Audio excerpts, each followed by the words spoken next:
Hello everyone, welcome to Prakriti classes. I hope you all are doing well. तो friends, आज की इस class में हम आपके सीडीपी के एक और बहुत ही महत्वपूर्ण टॉपिक इंटेलिजेंस मतलब कि बुद्धि के बारे में पढ़ेंगे। ये जो आपका टॉपिक है वो आपके शिक्षक भर्ती के सभी वर्गों के लिए इम्पॉर्टेंट है, चाहे वो आपका सहायक शिक्षक हो या फिर व्याख्याता हो। और ये आपके सीजी टेट के लिए भी इम्पॉर्टेंट है और जो आपका सी टेट होने वाला है उसके लिए भी ये इम्पॉर्टेंट है। और जो सीजी व्यापम में आपके जो हॉस्टल वार्डन में आपके सीडीपी से कुछ नंबर के जो क्वेश्चन इसमें पूछे जाएंगे तो उसके लिए भी ये बहुत ही इंपॉर्टेंट है। तो लास्ट तक आप ज़रूर बने रहेंगे। और इससे पहले हमारी शिक्षक भर्ती से जुड़ी हुई विभिन्न प्रकार की क्लासेस हमारे यूट्यूब चैनल पर हो रही, तो जिन्होंने भी वो सभी क्लासेस नहीं देखी वो जाकर ज़रूर देखिए। सभी क्लासेस आपको प्लेलिस्ट में मिल जाएंगी। और जिन्होंने भी अभी तक हमारे चैनल को सब्सक्राइब नहीं किया है वो कर लीजिए, क्योंकि यहाँ पर आपको बिल्कुल फ्री क्लासेस प्रोवाइड की जा रही हैं। और ज़्यादा से ज़्यादा इसे शेयर कीजिए ताकि सभी को फ्री क्लासेस मिल सके। और लाइक कमेंट करके ज़रूर बताएंगे कि आपको क्लास कैसी लगी और आपके कितने क्वेश्चन इसमें से सही हुए। और जिन्होंने भी अभी तक हमारे टेलीग्राम को ज्वाइन नहीं किया वो टेलीग्राम को भी ज्वाइन कर लीजिए, क्योंकि इन सभी क्लासेस की PDF आपको वहाँ पर मिल जाएंगी। तो जिन्हें भी अगर PDF चाहिए वो टेलीग्राम को ज्वाइन कर सकते हैं, लिंक आपको डिस्क्रिप्शन में मिल जाएगा। और बेल आइकन को ज़रूर प्रेस कर लीजिए ताकि सभी नोटिफिकेशन आपको तुरंत ही मिल जाए। तो चलिए आज की क्लास हम स्टार्ट करते हैं। आज के इस क्लास में हम बुद्धि के बारे में पढ़ेंगे। इसमें से आपके एग्जाम में 2 से 3 क्वेश्चन हमेशा पूछे जाते हैं, तो लास्ट तक आप ज़रूर बने रहेंगे। पहले हम इसके बारे में पूरा डिटेल से इसकी थ्योरी को पढ़ लेंगे, उसके बाद इससे रिलेटेड जितने भी इंपॉर्टेंट MCQs हैं उन्हें इसी क्लास में सॉल्व करेंगे। तो लास्ट तक आप ज़रूर बने रहेंगे। बहुत ही इंपॉर्टेंट क्वेश्चन का कलेक्शन आपके लिए लाया गया है, तो सभी क्वेश्चंस को आप भी बनाने की कोशिश ज़रूर करेंगे। तो चलिए बुद्धि के बारे में पहले आप जान लीजिए कि जो आपका बुद्धि होता है, जो मानव मस्तिष्क में जो बुद्धि पाई जाती है वह आपकी होती है मानसिक शक्ति होती है। जो हमारी बुद्धि होती है वो एक मानसिक शक्ति होती है जो वस्तुओं एवं तथ्यों को समझने, उनमें आपसी संबंध खोजने तथा तर्कपूर्ण ज्ञान प्राप्त करने में सहायक होती है। जो भी बुद्धि होती है मनुष्य में वो आप किसी भी तथ्यों को समझने के लिए आवश्यक होती है, किसी भी संबंध को खोजने के लिए आवश्यक होती है, किसी भी चीज़ों में तर्कपूर्ण ज्ञान प्राप्त करने के लिए भी वो सहायक होती है। तो यही सभी चीज़ें आपके बुद्धि के अंतर्गत आती है। और जो बुद्धि होती है इसमें आप आगे देख सकते हैं, यह भावना और अंतः प्रज्ञा इंट्यूशन से अलग होती है। जो आपकी बुद्धि होती है वो भावना मतलब कि इमोशन और आपके इंस्टीट्यूशन से अलग होती है। बुद्धि ही मनुष्य को नवीन परिस्थितियों को ठीक से समझने और उसके साथ अनुकूलित होने में सहायता करती। जो आपकी बुद्धि होती है वो मनुष्य को नवीन परिस्थितियों को ठीक से समझने और उसके साथ अनुकूलित होने में सहायता करती। तो यही सभी चीज़ें आपके बुद्धि के अंतर्गत पाई जाती। अब बुद्धि के बारे में जो मनोवैज्ञानिकों ने क्या बताया है ये आप देख सकते हैं। एग्जाम में इसी प्रकार के आपके एग्जाम में क्वेश्चन पूछे जाते हैं कि जो मनोवैज्ञानिक थे उन्होंने बुद्धि की परिभाषा को 3 वर्गों में रखा है। जो बुद्धि की परिभाषा है उसे इन्होंने 3 वर्गों में रखा है, जो कि आपके मनोवैज्ञानिक हैं। इसमें सबसे पहला आप देख सकते हैं, बुद्धि जो होती है सामान्य योग्यता होती है। ये आपके एग्जाम में डायरेक्ट पूछा जाता है कि बुद्धि किस प्रकार की योग्यता है, तो आपको बताना है कि बुद्धि सामान्य योग्यता होती है। ये एक एक पॉइंट आपके लिए बहुत ही इंपॉर्टेंट है, इनसे ही आपके एग्जाम में डायरेक्ट क्वेश्चन पूछे जाते हैं। नेक्स्ट इसमें आप देख सकते हैं, बुद्धि 2 या 3 योग्यताओं का योग होता है। एक तो आप नोट कर लेंगे कि जो बुद्धि होती है वो सामान्य योग्यता है, और जो सामान्य योग्यता होती है उसमें 2 या 3 योग्यताओं का योग होता है। और बुद्धि समस्त विशिष्ट योग्यताओं का भी योग होता है। मतलब आपके बुद्धि के अंतर्गत मल्टीपल इंटेलिजेंस होते हैं। और जो मल्टीपल इंटेलिजेंस का सिद्धांत दिया था वो दिया था आपके हार्वर्ड गार्डनर ने। तो जिन्होंने भी हार्वर्ड गार्डनर की थ्योरी नहीं देखी वो जाकर देख सकते हैं। जितने भी इम्पोर्टेंट थ्योरी हैं उन सभी को हमारे क्लासेस के माध्यम से आपको कराया गया है। तो जिन्होंने भी वो सभी थ्योरीज नहीं देखी हो जाकर ज़रूर देखिए। एक एक थ्योरी से आपके एग्जाम में 1 से 2 क्वेश्चन हमेशा पूछे जाते हैं। तो आप जो देख सकते हैं इसमें जो मनोवैज्ञानिक हैं उन्होंने बुद्धि को 3 वर्गों में रखा गया है। सबसे पहले बुद्धि सामान्य योग्यता है, बुद्धि 2 या 3 योग्यताओं का योग है, और बुद्धि समस्त विशिष्टताओं का योग है। तो ये सभी चीज़ें आप इसमें याद रखेंगे। आगे आप इसमें देख सकते हैं, अब इंटेलिजेंस के बारे में कुछ इंपॉर्टेंट चीज़ें यहाँ पर दी गई हैं। सबसे पहले आप इसमें देख सकते हैं, जो इंटेलिजेंस होती है वो समस्याओं को सुलझाने में मदद करती है। अगर किसी के पास बुद्धि ही नहीं होगी वो किसी समस्या को कैसे समझेगा, उसको कैसे सुलझाने की कोशिश करेगा। जब उसके पास बुद्धि ही नहीं होगी तो वो कैसे किसी चीज़ों को तार्किक तक से सोच पाएगा। तो यही सभी चीज़ें आपके बुद्धि के अंतर्गत होती है और बुद्धि एक मनुष्य में ज़रूर होनी चाहिए। तो यही सभी चीज़ें इसमें कही गई है। आगे आप इसमें देख सकते हैं, बुद्धि से ही जो व्यक्ति है तर्क करता है, थिंकिंग करता है, मतलब कि सोचता है, इमेजिनेशन करता है। इंटेलिजेंस एक मल्टी डायमेंशनल है और कठिन योग्यताओं मतलब कि कॉम्प्लेक्स कैपेबिलिटीज़ का एक सेट होती है। जो आपकी बुद्धि होती है वो एक मल्टी डायमेंशनल होती है और जो कठिन योग्यता होती है उसका ही एक सेट होती है। और जो बुद्धि होती है वो आपकी स्थायी और परिवर्तनशील होती है। बुद्धि अनुकूलन स्थापित करने में भी हेल्प करती है। तो ये सभी चीज़ें आप बुद्धि के बारे में याद रखेंगे। आगे आप इसमें देख सकते हैं जो बुद्धि के प्रकार होते हैं। अब बुद्धि के प्रकार में आपने देखा होगा, जब हमने थॉर्नडाइक की थ्योरी पढ़ी थी तो उसमें भी हमने इन सभी के बारे में पढ़ा था। तो जो थॉर्नडाइक की थ्योरी है उसके बारे में अगर आपको डिटेल से जानना है तो इसकी भी थ्योरी हमने कराई है हमारे क्लासेस के माध्यम से। तो ये थ्योरी भी आप जाकर ज़रूर देखिए। थॉर्नडाइक से भी आपके एग्जाम में 1 से 2 क्वेश्चन हमेशा पूछे जाते हैं, तो इस वीडियो को आप ज़रूर देखिए। तो जो थॉर्नडाइक के अनुसार बुद्धि के जो प्रकार होते हैं वो होते हैं 3 प्रकार। इन्होंने बुद्धि के प्रकार बताए हैं टोटल 3। इसमें आप आगे देख सकते हैं जो इन्होंने सबसे पहला प्रकार बताया था उसमें आप देख सकते हैं कॉन्क्रीट इंटेलिजेंस, मतलब कि उसे मूर्त बुद्धि कहा जाता है। मूर्त बुद्धि से अभिप्राय जो चीज़ें हमारे सामने होती हैं। मूर्त का मतलब होता है प्रत्यक्ष चीज़ें, जिन चीज़ों को हम देखकर कार्य करते हैं मूर्त बुद्धि के अंतर्गत आती है। मतलब कि कॉन्क्रीट का मतलब ही होता है जिसे हम छू सकते हैं, महसूस कर सकते हैं, जिसे हम छू कर महसूस कर सकते हैं, वही हमारी कॉन्क्रीट बुद्धि होती है। जिन चीज़ों को देखकर हम कार्य करते हैं वही हमारे मूर्त बुद्धि के अंतर्गत आती है। आगे आप इसमें देख सकते हैं जैसे कि मैकेनिक, कारीगर मूर्त बुद्धि के ही उदाहरण हैं। तो ये सभी चीज़ें आप इसमें याद रखेंगे। आगे आप इसमें देख सकते हैं अमूर्त बुद्धि, मतलब कि एब्स्ट्रैक्ट इंटेलिजेंस, जो बुद्धि हमें दिखाई नहीं देती है, मतलब कि जिसमें इमेजिनेशन के थ्रू हम उसे समझ पाते हैं, जैसे कि भावनाओं और विचारों से जो संबंधित होती है, जैसे कि कवि, डॉक्टर, चित्रकार अमूर्त बुद्धि के उदाहरण होते हैं। नेक्स्ट आप इसमें देख सकते हैं इन्होंने जो तीसरा प्रकार बताया था वो था आपका सामाजिक बुद्धि, मतलब कि सोशल इंटेलिजेंस, जो समाज सेवी होते हैं, समाज के लिए कार्य करते हैं, सामाजिक बुद्धि में आते हैं, जैसे कि नेता, व्यवसायी, समाज सेवी, अध्यापक आदि सामाजिक बुद्धि के उदाहरण हैं। ये सभी आपके हो जाएंगे सामाजिक बुद्धि के अंतर्गत। तो थॉर्नडाइक ने 3 प्रकार की जो बुद्धि है उसके बारे में बताया था। पहला आपका था मूर्त, दूसरा आपका था अमूर्त, फिर तीसरा था आपका सामाजिक बुद्धि। तो ये सभी बुद्धि को आप याद रखेंगे। अब नेक्स्ट आप इसमें देख सकते हैं 1916 में टर्मन के द्वारा बुद्धि लब्धि का संशोधित सूत्र दिया गया था। इन्होंने संशोधन किया था वो जो सूत्र था, जो टर्मन है आपके बहुत ही महत्वपूर्ण मनोवैज्ञानिक है। इनके बारे में भी आपके एग्जाम में क्वेश्चन पूछे जाते हैं कि बुद्धि लब्धि का सूत्र किसने दिया था। तो आपको पता होना चाहिए कि टर्मन के द्वारा बुद्धि लब्धि का सूत्र दिया गया था। इन्होंने जो सूत्र दिया था वो था आपका मानसिक आयु, मतलब कि मेंटल एज। मानसिक आयु को ही मेंटल एज कहा जाता है और वास्तविक आयु को क्रोनोलॉजिकल एज कहा जाता है। उसे आप गुणा करते हैं 100 से, तो यही आपका फिर आपकी वास्तविक आयु निकल कर आती है। इसे आप ऐसे भी लिख सकते हैं MA/CA × 100। तो इस प्रकार जो इनका सूत्र था, तो ये सूत्र आप इसमें याद रखेंगे। सूत्र से भी आपके एग्जाम में क्वेश्चन पूछे जाते हैं, न्यूमेरिकल क्वेश्चन भी पूछे जाते हैं, या फिर बुद्धि लब्धि का सूत्र किसने दिया था ये भी क्वेश्चन आपके एग्जाम में पूछा जाएगा। तो आपको पता होना चाहिए कि टर्मन के द्वारा बुद्धि लब्धि का सूत्र दिया गया था। तो ये सभी चीज़ें आप इसमें याद रखेंगे। आगे आप देख सकते हैं आप जो बुद्धि लब्धि और उसकी स्थिति है उसके बारे में आप इसमें देख सकते हैं।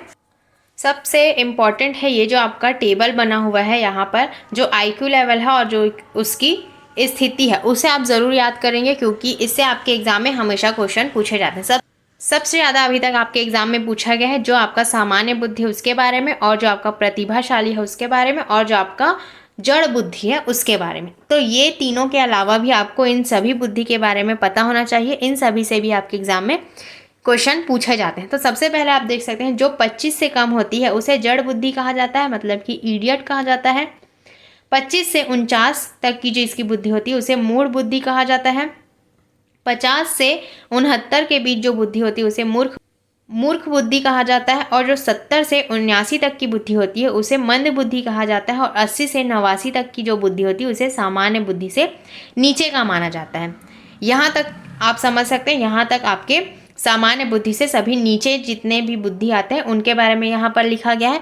अब जो सामान्य बुद्धि से प्रतिभाशाली तक के जो बुद्धि है उनके बारे में आप देख सकते हैं। जो 90 से 109 तक के बीच की बुद्धि है वो आपकी होती है एवरेज, मतलब कि इसे ही सामान्य बुद्धि कहते हैं। 110 से लेकर 119 तक जो बुद्धि होती है उसे सामान्य बुद्धि से ऊपर माना जाता है। 120 से लेकर 129 को तीव्र बुद्धि कहते हैं और 130 से 139 को प्रखर बुद्धि कहा जाता है। और सबसे ज़्यादा आपका होता है 140 से हैं, उन्हें आपका जीनियस कहा जाता है, मतलब कि इसे आपका गिफ्टेड चाइल्ड कहा जाता है। ये सभी जो बुद्धि के प्रकार हैं और जो इनका IQ लेवल है उसे आप याद रखें, क्योंकि इससे आपके एग्जाम में हमेशा क्वेश्चन पूछे जाते हैं। जो आपकी बुद्धि की स्थिति है और जो आपका IQ लेवल है उसे आप याद रखें, क्योंकि इससे आपके एग्जाम में हमेशा क्वेश्चन पूछे जाते हैं। अब आगे आप इसमें देख सकते हैं जो प्रतिभाशाली बच्चे होते हैं, मतलब कि गिफ्टेड स्टूडेंट होते हैं, उसके बारे में आप देख सकते हैं। अपने डिसीजन में इंडिपेंडेंट होते हैं। जो आपके प्रतिभाशाली बच्चे होते हैं वो किसी भी डिसीजन को लेने में इंडिपेंडेंट होते हैं, मतलब कि स्वतंत्र होते हैं। इनमें आत्म क्षमता हाई होती है, क्रिएटिव आइडियाज़ होते हैं इनके पास बहुत ही ज़्यादा, इनके अंदर क्रिएटिविटी आइडियाज़ पाए जाते हैं। इनमें क्यूरियोसिटी होती है, जिज्ञासा पाई जाती है किसी भी चीज़ों को करने के लिए। इन्हें सपोर्ट चाहिए होता है, वो स्कूल के थ्रू इन्हें नहीं मिल पाता है। इनका मेंटल प्रोसेस हाई कैटेगरी का होता है। जो इनका IQ लेवल होता है वो बहुत ही उच्च होता है और इनकी हाई कैटेगरी का होता है जो इनका मेंटल प्रोसेस होता है। तो यही सभी चीज़ें आपके प्रतिभाशाली बच्चे के अंतर्गत पाई जाती है। प्रतिभाशाली बच्चा बहुत ही इंटेलिजेंट होता है, यही इसमें कहा गया। अब आगे आप इसमें देख सकते हैं बुद्धि का जो सिद्धांत दिया था, एक कारक सिद्धांत जो दिया था, मतलब कि यूनिफैक्टर थ्योरी, एक कारक सिद्धांत का प्रतिपादन बीने ने किया था। ये भी नाम आप इसमें याद रखेंगे। जो बीने थे उन्होंने एक कारक सिद्धांत का प्रतिपादन किया था, ये भी आपके एग्जाम में पूछा जाता है। इन्होंने बताया कि सभी व्यक्तियों में एक ही प्रकार की बुद्धि होती है जो सभी कार्यों में कार्य करती है। इन्होंने जो बताया था एक कारक बुद्धि के बारे में बताया था, इसे आप याद रखेंगे, जो कि आपके बीने द्वारा दिया गया था। तो इतना ही आप इसमें याद रखेंगे, क्योंकि आपके एग्जाम में यही सभी चीज़ें पूछी जाती कि एक कारक बुद्धि का सिद्धांत किसने दिया था, तो आपको पता होना चाहिए बीने ने दिया था। और जो IQ लेवल का सूत्र दिया था वो किसने दिया था, तो आपको पता होना चाहिए कि टर्मन ने दिया था। तो ये सभी चीज़ें आपको पता होनी चाहिए बुद्धि के बारे में, क्योंकि बुद्धि से ही आपके जो एग्ज़ाम में क्वेश्चन पूछे जाते हैं, ऑप्शंस में यही सभी नाम दिए जाते हैं। तो जो है बच्चा कंफ्यूज हो जाता है कि कौन सा आंसर इसमें सही है। तो ये सभी अगर चीज़ें आपको पता होंगी तो आपसे एग्ज़ाम में बहुत अच्छे से क्वेश्चन बनेंगे। आगे आप इसमें देख सकते हैं अब जो द्विकारक सिद्धांत है, 2 फैक्टर जो थ्योरी थी वो किसने दी थी, वो दी थी आपके स्पीयरमैन ने। सबसे पहले आपने देखा कि जो IQ का सूत्र था वो दिया था आपके टर्मन ने। फिर जो एक कारक जो सिद्धांत दिया था उसे आपका दिया था बीने ने। अब जो द्विकारक सिद्धांत है उसे आपका दिया है स्पीयरमैन ने। तो लाइन से ऐसे ही आप सभी के नाम याद रखेंगे और उनके सिद्धांत को भी याद रखेंगे। अब इसमें आप देख सकते हैं उन्होंने बताया कि बुद्धि 2 तत्वों से मिलकर बनी है। बीने ने बताया था कि बुद्धि एक प्रकार की होती है और सभी में एक ही प्रकार की बुद्धि पाई जाती है। लेकिन स्पीयरमैन आया इसके बाद, इसने बताया कि बुद्धि होती है 2 प्रकार की और जो 2 तत्वों से मिलकर बनी होती है। और दो तत्व हैं, इनके बारे में भी लिखा गया है कि सामान्य तत्व होता है पहला, मतलब कि जनरल एबिलिटी होती है, और दूसरा आपका होता है स्पेशल एबिलिटी, मतलब कि विशिष्ट तत्व। हर व्यक्ति में सामान्य बुद्धि जन्मजात होती है और यह किसी में अलग अलग होती है। जो आपकी सामान्य बुद्धि होती है वो एक तो जन्मजात होती है और वो हर किसी में अलग अलग होती है, ये आपके स्पीयरमैन ने बताया। और जो इन्होंने स्पेशल एबिलिटी बताई है उसमें कहा गया है कि यह दूसरों से अर्जित करने वाली बुद्धि होती है, मतलब कि एक इंसान की जो बुद्धि है वो दूसरा इंसान अर्जित कर ले रहा है, वो आपकी स्पेशल एबिलिटी के अंतर्गत आएंगी। तो ये सभी चीज़ें इन्होंने अपने इस द्विकारक सिद्धांत में बताया, जो कि थ्योरी दी थी इन्होंने स्पीयरमैन ने। अब नेक्स्ट आप देख सकते हैं इसमें जो ग्रुप फैक्टर थ्योरी है, जो आपका समूह तत्व कारक सिद्धांत है, इस सिद्धांत का जो प्रतिपादन किया था वो क्या था आपके थर्स्टन ने। ये भी नाम है आपके लिए बहुत ही इंपॉर्टेंट है। चारों जो जितने भी सिद्धांत यहाँ पर आपको बताए जा रहे हैं सभी के नाम आप अच्छे से याद रखेंगे, इनसे ही आपके एग्जाम में हमेशा क्वेश्चन पूछे जाते हैं। ये आपके लिए मोस्ट इम्पॉर्टेंट टॉपिक है, इससे आपके एग्जाम में बिल्कुल 1 से 2 क्वेश्चन ज़रूर पूछे जाएंगे। तो इस थ्योरी को आप लास्ट तक ज़रूर देखिए और ज़्यादा से ज़्यादा आप इसे शेयर कीजिए ताकि सभी को फ्री क्लासेस मिल सकें। तो जो आपका समूह कारक सिद्धांत है वो आपका दिया था थर्स्टन ने। इस सिद्धांत के अनुसार बुद्धि के कई प्रकार की योग्यताओं का मिश्रण है जो विभिन्न समूहों में पाई जाती है। तो ये सभी चीज़ें आप समूह कारक तत्व के अंतर्गत याद रखेंगे। नेक्स्ट आप इसमें देख सकते हैं जो आपका 3 आयामी सिद्धांत है, 3 डायमेंशनल जो थ्योरी था, इसे आपके जेपी गिलफोर्ड ने दिया था। इस सिद्धांत को बुद्धि संरचना का सिद्धांत भी कहते हैं। और जो गिलफोर्ड थे उनके अनुसार मानसिक योग्यता प्रमुख रूप से 3 तत्वों से निर्मित है। जैसे थॉर्नडाइक ने अपने बुद्धि के प्रकार में 3 प्रकार बताए हैं, वैसे ही जो गिलफोर्ड है इन्होंने भी अपने जो मानसिक योग्यता प्रमुख रूप से 3 तत्वों से निर्मित है, इन्होंने भी 3 तत्वों के बारे में बताया। सबसे पहला है इनका विषय वस्तु मतलब कि कंटेंट, फिर है संक्रियाएं मतलब कि ऑपरेशन, फिर है उत्पाद मतलब कि प्रोडक्ट। तो इन्होंने 3 तत्व बताए हैं और जो थॉर्नडाइक थे उन्होंने 3 प्रकार बताए। ऐसे ही आप मिलाकर एक जो आपके मनोविज्ञान है दूसरे मनोविज्ञान से ऐसे जोड़ कर पढ़ेंगे तो आपको चीज़ें समझने में भी आसानी होगी और आपको लंबे समय तक याद भी रहेगा। तो ये सभी चीज़ों को आप याद रखेंगे। आगे आप इसमें देख सकते हैं जो 3 घटकीय सिद्धांत है। अब इस सिद्धांत का जो प्रतिपादन किया था, ट्रायआर्किक जो थ्योरी थी वो आपका दिया था स्टर्नबर्ग ने। जो स्टर्नबर्ग थे इन्होंने त्रिघटकीय सिद्धांत के बारे में बताया था और जो स्टर्नबर्ग थे उन्होंने भी बुद्धि को 3 भागों में बांटा था। तो आप देख सकते हैं जो थॉर्नडाइक, गिलफोर्ड है और स्टर्नबर्ग, इन्होंने बुद्धि के प्रकार बताए, उन्हें हमेशा 3 भागों में ही बांटा है। तो ये सभी चीज़ें सिमिलर चीज़ों को आप इसमें याद रखेंगे। आगे आप इसमें देख सकते हैं जो अनुभवात्मक बुद्धि है, सबसे पहला इनका जो बुद्धि था वो था इनका अनुभवात्मक बुद्धि मतलब कि एक्सपीरियंशियल इंटेलिजेंस। इसमें कहा गया है कि अनुभवात्मक बुद्धि या बुद्धि अनुभवों पर आधारित होती है। व्यक्ति अपने अनुभव से ही कुछ नई खोज करता है, अपने अनुभव से ही कुछ नया क्रिएट करता है। मतलब कि इसमें कहा गया है कि जो व्यक्ति होता है वो किसी भी प्रकार के अनुभव से ही किसी भी चीज़ों को खोजता है और कुछ नया क्रिएट करता है। तो ये आपके अनुभवात्मक बुद्धि के अंतर्गत आएगा। नेक्स्ट इसमें आप देख सकते हैं घटकी बुद्धि, कंपोनेंशियल इंटेलिजेंस। घटकी बुद्धि के अंतर्गत आते हैं वे लोग जो व्यक्ति कल्पना शक्ति से बहुत ही कुछ अधिक सोच लेते हैं। जो कल्पना शक्ति होती है, इमेजिनेशन, उससे भी ज़्यादा अधिक सोच लेते हैं। ये आपकी आती है घटकी बुद्धि के अंतर्गत। जैसे कि अमूर्त बुद्धि वाले व्यक्ति होते हैं, मतलब कि इमेजिनेशन के थ्रू वो किसी भी चीज़ों को सोचते हैं, वो आपका अमूर्त के अंतर्गत आता है।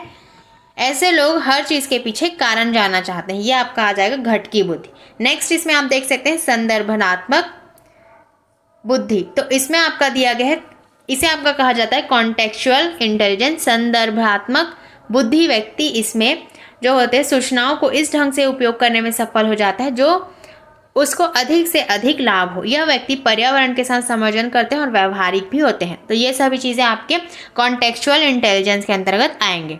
अब यहाँ तक हमने जो इंटेलिजेंस थे उससे जो इम्पोर्टेंट मनोवैज्ञानिक थे उनके बारे में पढ़ा।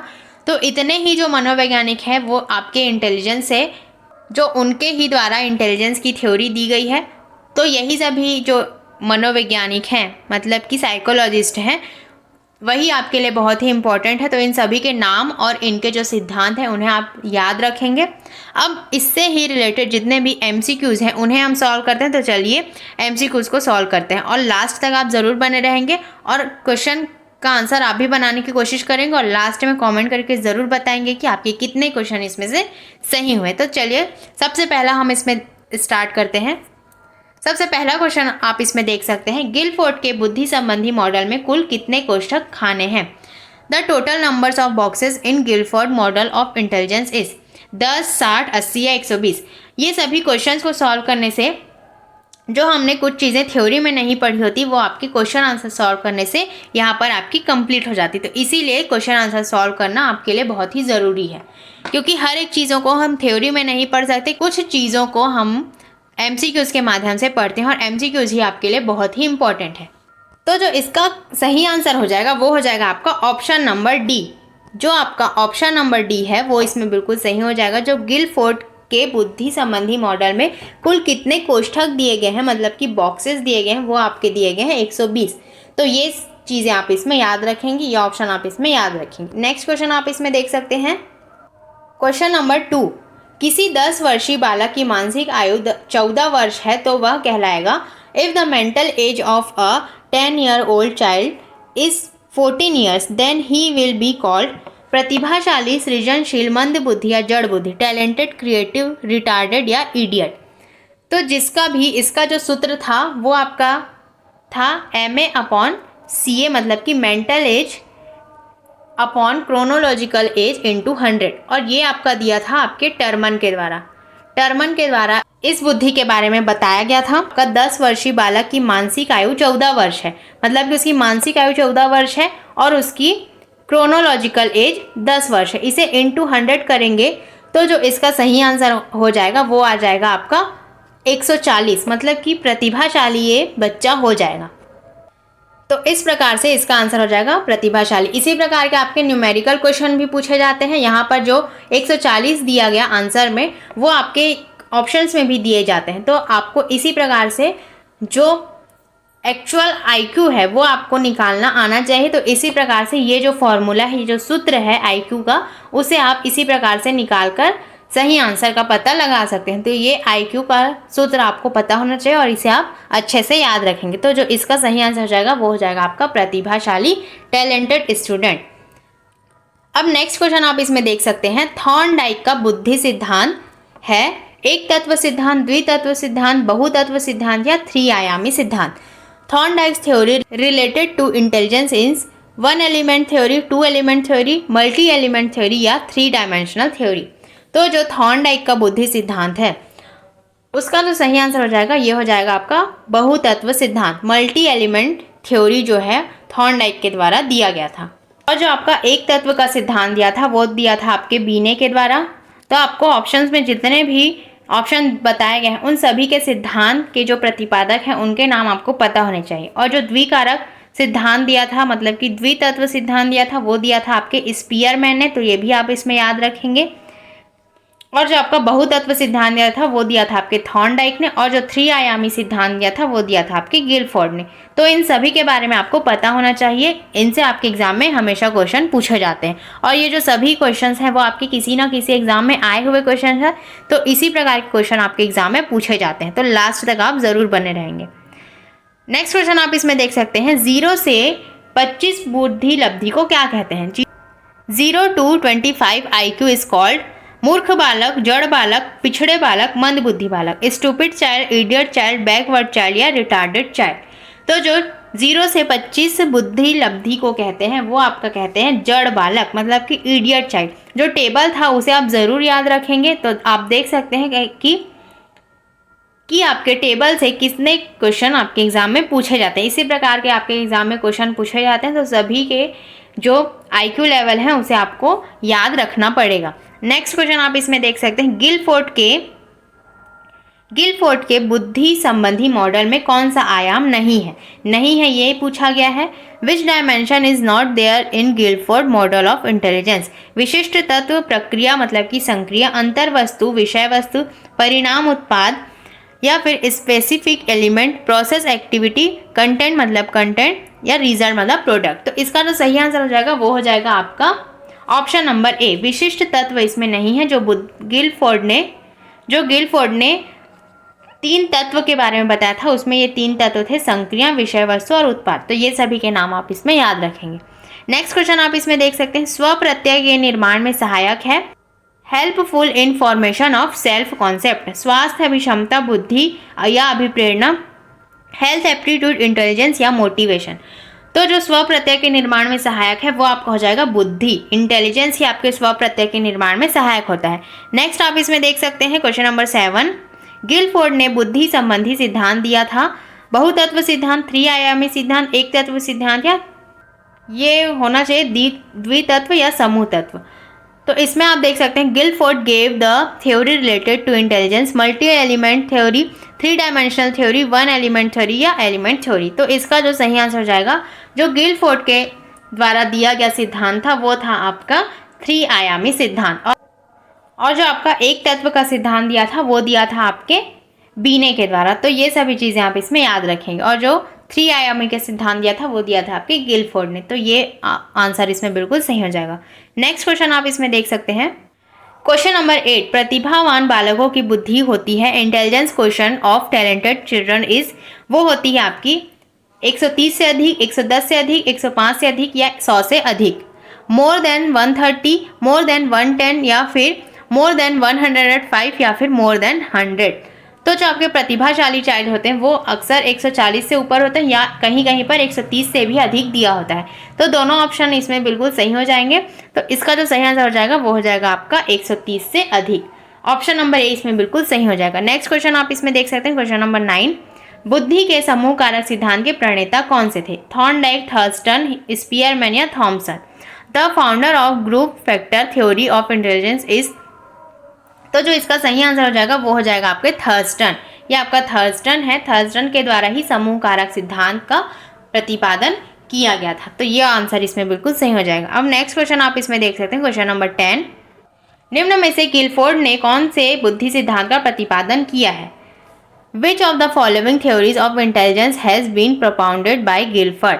बुद्धि संरचना सिद्धांत, बुद्धि का एक खंड सिद्धांत, बुद्धि का द्विखंड सिद्धांत, बुद्धि का बहुखंड सिद्धांत, structure theory of intelligence, unipart theory of intelligence या bi part theory of intelligence या फिर multi part theory of intelligence. तो जो गिलफोर्ड ने जो बुद्धि का सिद्धांत दिया था वो दिया था इन्होंने बुद्धि संरचना का सिद्धांत। तो ये आंसर इसमें बिल्कुल सही हो जाएगा। इन्होंने जो जितने भी मनोवैज्ञानिक हैं उन्होंने एक ही सिद्धांत नहीं दिए थे बल्कि अनेक सिद्धांत दिए थे। तो इन सभी के नाम भी आप इसमें देख सकते हैं। क्वेश्चंस के थ्रू आपको जितने भी सिद्धांत हैं उनके बारे में पता चल जाता है। नेक्स्ट क्वेश्चन आप इसमें देख सकते हैं। अब आपका आ गया न्यूमेरिकल बेस्ड क्वेश्चन, जो आपका बुद्धि लब्धि का जो सूत्र था, IQ का जो सूत्र था, उससे संबंधित एक क्वेश्चन यहाँ पर आप देख सकते हैं। एक बालक की आयु 12 वर्ष है। बीने का बुद्धि परीक्षण करने पर वह 15 वर्ष के सामान्य बालक के समान अंक प्राप्त कर सका। उसका सही बुद्धि विकल्प कौन सा है? यह आपसे पूछा गया है। 112, 80, 100 या 125। A child is 12 year old on doing Binet intelligence test. He could score the same marks as a normal 15 year old child. His correct IQ option is। तो जो इसका सही आंसर हो जाएगा आप देख सकते हैं, जो इसकी वास्तविक आयु है, मतलब कि वास्तविक आयु हो जाएगी इसकी 12 और की मानसिक आयु है वो इसकी हो जाएगी 15। इसे आप इंटू 100 करेंगे तो इसका जो सही आंसर हो जाएगा वो आपका हो जाएगा ऑप्शन नंबर डी। इस सूत्र के माध्यम से आपको ऐसे ही क्वेश्चन को सॉल्व करना आना चाहिए। नेक्स्ट क्वेश्चन आप इसमें देख सकते हैं, क्वेश्चन नंबर 12। निम्न में से बुद्धि का बहुखंड सिद्धांत का प्रतिपादन किसने किया है? बीने, स्पीयरमैन, थर्स्टन या Thorndike? Who among the following has propounded the multiple theory of intelligence? तो इसका जो सही आंसर हो जाएगा वो हो जाएगा आपका बहुखंड सिद्धांत का प्रतिपादन किया था आपके थॉर्नडाइक ने। थॉर्नडाइक आप इसमें याद रखेंगे। अब नेक्स्ट आप इसमें देख सकते हैं, क्वेश्चन नंबर 13। विभिन्न वस्तुओं और विचारों के बीच जटिल संबंधों को समझाने की मानसिक क्षमता ही बुद्धि है। बुद्धि का यह सिद्धांत प्रतिपादित करने वाले कौन है? स्पीयरमैन, थॉर्नडाइक, बीने व साइमन या Thurstone? Intelligence is the mental ability to understand complex relationship between different objects and ideas. The propounder of this theory of intelligence are. तो इस क्वेश्चन का सही आंसर हो जाएगा option number D. Option number D इसमें बिल्कुल सही हो जाएगा। जो थर्स्टन है उनके द्वारा जो जटिल संबंधों को समझने की मानसिक क्षमता ही बुद्धि है, वो कथन आपका थर्स्टन के द्वारा दिया गया था। तो ये ऑप्शन इसमें बिल्कुल सही हो जाएगा। अब नेक्स्ट क्वेश्चन आप इसमें देख सकते हैं, क्वेश्चन नंबर 14। अवधारणाओं का विकास मुख्य रूप से संबंधित है बौद्धिक विकास से, सामाजिक विकास से, शारीरिक विकास से या इनमें से कोई नहीं? Development of concept is mainly related to intellectual development, social development, physical development या नन ऑफ दिस?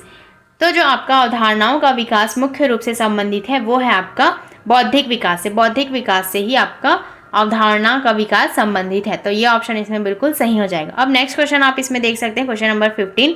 थॉर्नडाइक ने बुद्धि का कौन सा सिद्धांत प्रतिपादित किया है? Which theory of intelligence has been propounded by Thorndike? एक कारक सिद्धांत, द्विकारक सिद्धांत, बहुकारक सिद्धांत या ग्रुप तत्व सिद्धांत? तो इसका जो सही आंसर हो जाएगा, जो थॉर्नडाइक ने सिद्धांत दिया था वो दिया था आपका बहुकारक सिद्धांत। मल्टीपल फैक्टर थ्योरी इन्होंने दी थी। तो ये ऑप्शन इसमें बिल्कुल सही हो जाएगा। नेक्स्ट क्वेश्चन आप इसमें देख सकते हैं, क्वेश्चन नंबर 16। मानसिक रूप से विकलांग से निम्नलिखित में से कौन सा संबंधित नहीं है? नहीं है, यह आपसे पूछा गया है। Which of the following is not related to mentally handicapped?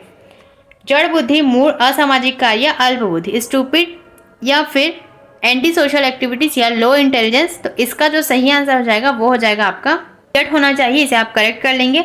तो इसका जो सही आंसर हो जाएगा वो आपका हो जाएगा असामाजिक कार्य। जो मानसिक रूप से विकलांग हैं उनमें ये असामाजिक कार्य के बारे में हमने नहीं पढ़ा था और यही ऑप्शन इसमें सही हो जाएगा क्योंकि हमसे नेगेटिव पूछा गया था। नेक्स्ट क्वेश्चन आप इसमें देख सकते हैं, क्वेश्चन नंबर 17।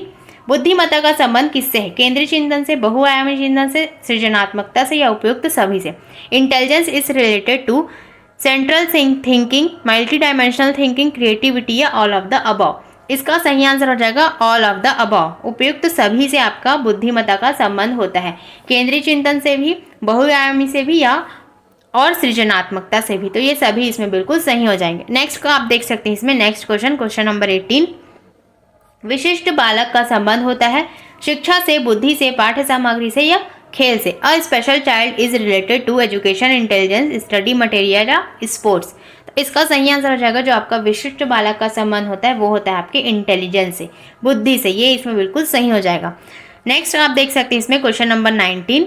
बुद्धि लब्धि मानसिक आयु इंटू 100, मतलब कि IQ equal mental as into 100 upon क्या आएगा? ये आपसे पूछा गया है। वास्तविक आयु, औसत आयु, पारिवारिक आयु या कोई नहीं? Actual age, average age, family age या नन? तो इसका जो सही आंसर हो जाएगा वो हो जाएगा आपका वास्तविक आयु, MA अपॉन CA इंटू 100। यही हमने पढ़ा था कि mental as upon chronological age, इसी को आप एक्चुअल एज भी कहते हैं, और इंटू 100 यही आपके जो बुद्धि लब्धि होती है IQ का सूत्र होता है। तो ये ऑप्शन इसमें बिल्कुल सही हो जाएगा। नेक्स्ट क्वेश्चन आप इसमें देख सकते हैं, क्वेश्चन नंबर 20। सामान्य बालक का बुद्धि लब्धि स्तर क्या होता है? ऑप्शंस इसमें दिए गए हैं 81 से 90, 91 से 110, 71 से 80 या फिर 111 से 120। What is the IQ level of a normal child? तो इसका जो सही आंसर हो जाएगा वो आपका हो जाएगा नॉर्मल जो चाइल्ड होते हैं, सामान्य बालक का जो IQ लेवल होता है वो आपका हो जाएगा 91 से 110। ये ऑप्शन इसमें बिल्कुल सही हो जाएगा। नेक्स्ट आप देख सकते हैं, नेक्स्ट क्वेश्चन आप इसमें देख सकते हैं, बुद्धि लब्धि मापन के जन्मदाता कौन है? टर्मन, स्टर्न, बीने या कोई नहीं? The creator of IQ measurement is? तो जो बुद्धि मापन के जन्मदाता हैं वो आपके हो जाएंगे बीने। जो बुद्धि लब्धि के जन्मदाता हैं वो आपके माने जाते हैं बीने को। तो ये नाम आप इसमें याद रखेंगे। तो दोस्तों यहाँ तक आपने देखा जो बुद्धि थी उसके बारे में हमने बहुत ही डिटेल से पढ़ा, और जो इसके इम्पोर्टेंट MCQs थे और जितने भी मनोवैज्ञानिक थे उनके बारे में भी हमने बहुत ही अच्छे से पढ़ा। तो ये सभी चीज़ें आपको अच्छे से पढ़ना होगा और ये सभी चीज़ों को आप अच्छे से याद रखेंगे। इसी से आपके एग्जाम में क्वेश्चन पूछे जाते हैं। ज़्यादा से ज़्यादा आप इसे शेयर कीजिए ताकि सभी को फ्री क्लासेस मिल सके, और जिन्होंने चैनल को सब्सक्राइब नहीं किया है वो चैनल को सब्सक्राइब कर लीजिए, और लाइक कमेंट करके ज़रूर बताएंगे कि आपको ये क्लास कैसी लगी और आपके कितने क्वेश्चन इसमें से सही हुए। और जिन्हें भी इसकी PDF चाहिए वो हमारे टेलीग्राम को ज्वाइन कर सकते हैं, लिंक आपको डिस्क्रिप्शन में मिल जाएगा। मिलते हैं ऐसे ही नेक्स्ट क्लास में, तब तक के लिए thank you and take care.